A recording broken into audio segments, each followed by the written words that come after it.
El murmullo de la multitud se convierte en un aullido, no de admiración, sino de furia ciega, mientras el polvo del camino se mezcla con el aire tenso de Jerusalén. Cierren los ojos e imaginen un hombre cuya vida, aunque breve, redefinió la fe y el martirio.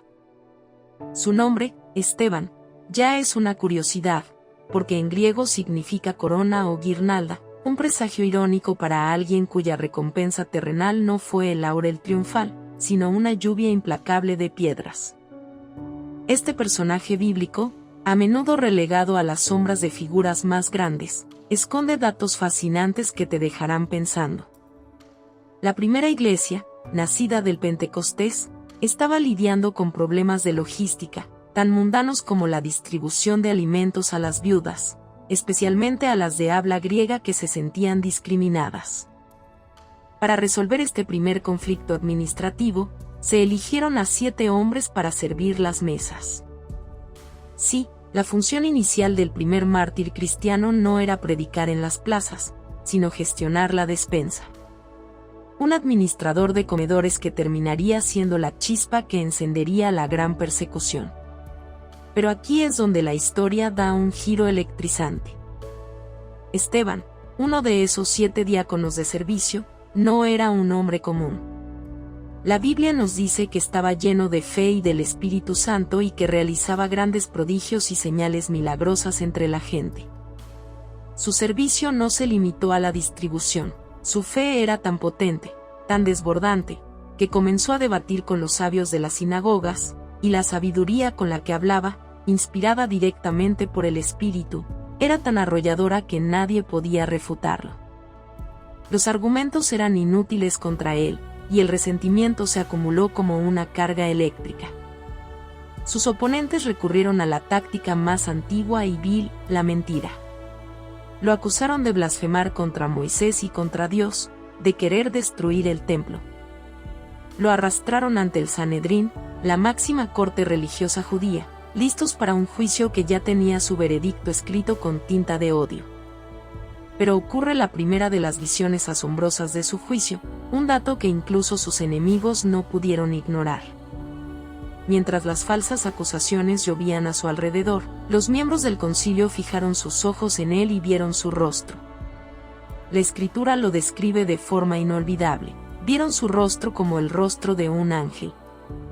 Imaginen el impacto. En medio de un tribunal de odio, un hombre brilla con una luz sobrenatural.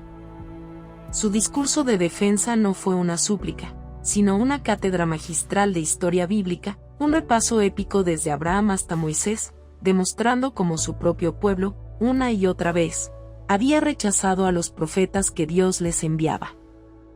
Él fue el fiscal que presentó las pruebas históricas de la terquedad humana frente a la voz divina. El clímax de esta confrontación es uno de los momentos más dramáticos y reveladores de todo el Nuevo Testamento. Esteban, con el rostro aún resplandeciente, detuvo su torrente de palabras históricas y lanzó una acusación final, llamando a sus jueces duros de cerviz e incircuncisos de corazón y de oídos, afirmando que siempre resistían al Espíritu Santo, tal como lo hicieron sus antepasados. La reacción fue violenta. Gritaban, se tapaban los oídos y se abalanzaron sobre él. Pero en ese instante de caos mortal, Esteban miró al cielo y exclamó una visión que cortó la respiración de todos, revelando un detalle teológico increíblemente significativo. Dijo, veo los cielos abiertos, y al Hijo del Hombre de pie a la diestra de Dios. El detalle aquí es crucial. Jesús es usualmente descrito como sentado a la diestra del Padre, en posición de descanso y majestad final después de su obra redentora. Esteban lo ve de pie. Para muchos teólogos, este detalle no es casual. Jesús se había levantado de su trono para darle la bienvenida a su primer mártir, un gesto de apoyo, honor y bienvenida que elevó la ejecución de Esteban de una simple lapidación a un triunfo celestial. Fuera de la ciudad, mientras las primeras piedras golpeaban su cuerpo, Esteban hizo 2 cosas notables. Primero, clamó a Jesús, Señor Jesús, recibe mi espíritu. Segundo, y este es quizás su legado más profundo, cayó de rodillas y gritó con voz fuerte, Señor, no les tomes en cuenta este pecado.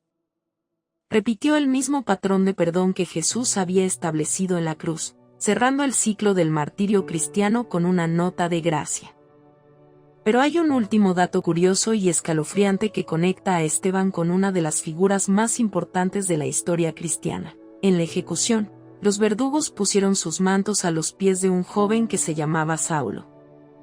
Saulo de Tarso, que se convertiría en el apóstol Pablo, estuvo allí, observando y consintiendo la muerte del primer mártir.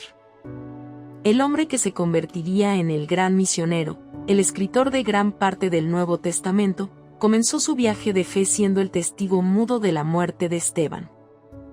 La sangre del diácono sembró la semilla del Evangelio en el corazón del futuro apóstol. Así, la muerte violenta de Esteban no fue un final, sino el catalizador del movimiento cristiano que cambiaría el mundo. Un simple servidor de mesas, lleno de un poder sobrenatural, cuyo brillo fue tan intenso que encendió la fe del hombre que un día se llamaría Pablo.